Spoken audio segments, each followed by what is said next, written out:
Hello and welcome back to another episode of Tiger Eye. We've got a great episode for you this week. Lila Bloch and Reagan Josie are hosting a feminine drive, so make sure to donate. Our Fields of Faith was a huge success last year, so if you would like to join them this year, then come out on Tuesday. Max attended our girls' recent tennis match against North Lincoln to give us an inside look at the team. I'm doing a deeper dive into this year's homecoming dance, and Charlie is learning more about our staff community through the recent staff cookout. But first, let's take a closer look into one of our many sports teams here at Ford. Max?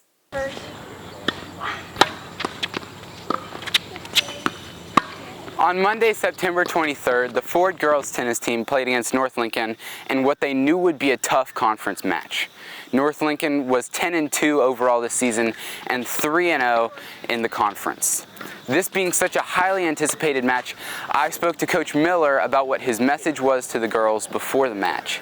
I always stress to them, whoever we play, let's try to play our game. If we're playing somebody that's better than us, let's play our game. If we're playing somebody that's worse than us, let's play how we play. I don't think it's a great idea to try to adjust your level of play to your level of your opponent. We can't do things we're not good at. We can't go out here and try to paint lines and hit every corner and things like that, because that's not who we are. And if we try that in a match like this, it's not going to work. So we just want to be who we are. Simone Akel plays court 1 for Ford. This means she's Ford's top-ranked player.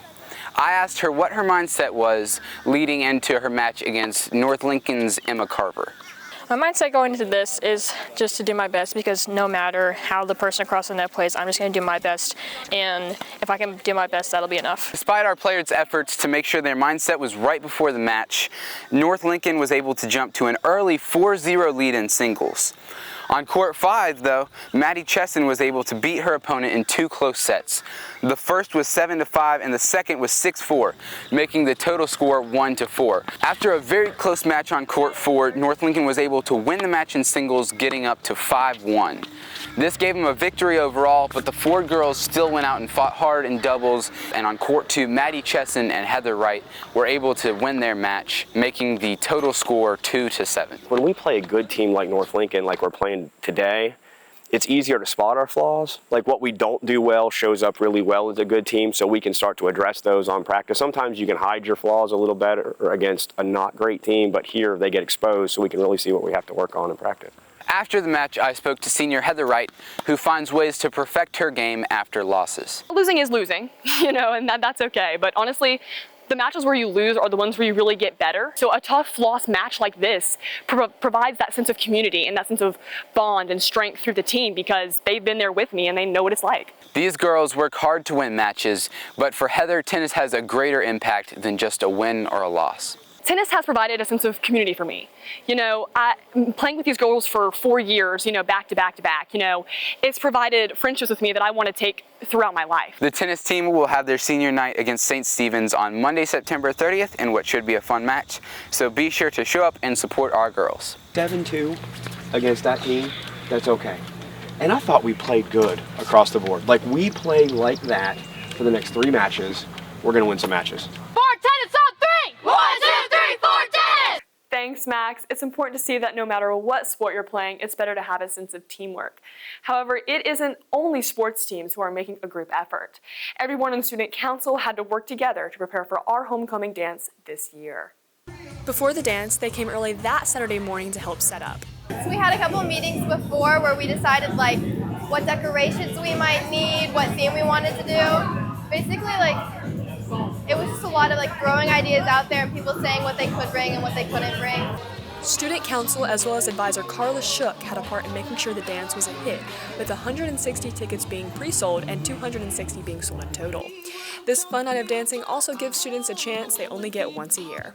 I think it offers kids a place to come and hang out, have a good time, socialize with their friends, and it's a safe place to be.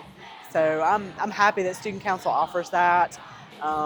Every year, just a great time for kids to hang out, have fun.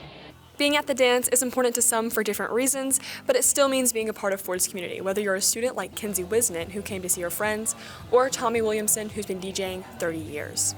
To build a sense of community within their students, and to give their students an opportunity to be kids outside of school. It's very important because you get social interaction and it enables you to network and learn for your future.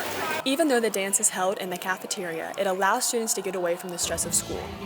Sophomores Bella Harvey and Trisha Sferdell came together for a night of stress-free fun. We all get so busy during school, especially with, again, assignments and grades, and so getting to have freedom for once, even though it's still like a school function, so your parents are going to let you go, is really important to just have freedom. Sometimes you get stuck in your head about things and your grades and stuff, and you don't do the social things that keep you balanced.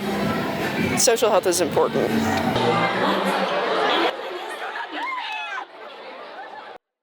The homecoming dance was a great example of Ford's community. We have a strong student population who showed up not only for a night of fun, but also to support our school and see other students.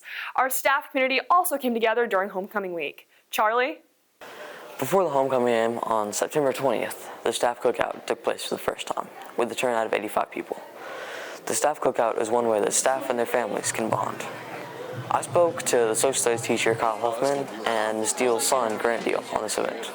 So again, it's a way for us to get together, to meet one another's families. It shows the best parts of having all the different people in the school and what makes it special. Kyle Huffman also shares that the staff cookout is well placed throughout the semester when teachers are just getting back into the swing of things. And it's a good thing to have, like, I think at this stage of the semester where we're kind of back in the groove of everything. For Huffman, Deal, and Anthony Laxton, Miss Quinn's husband, staff bringing their families is key for the staff bonding on a deeper level.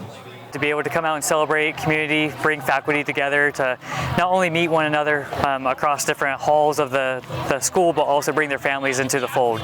So it gives an opportunity for everyone to meet each other. The staff cookout is like an opportunity to get the staff together to enjoy a meal and see kind of where the staff community is at. It's great to not only see our fellow teachers out here for homecoming especially, but also for us to bring our friends, our family along with us as well.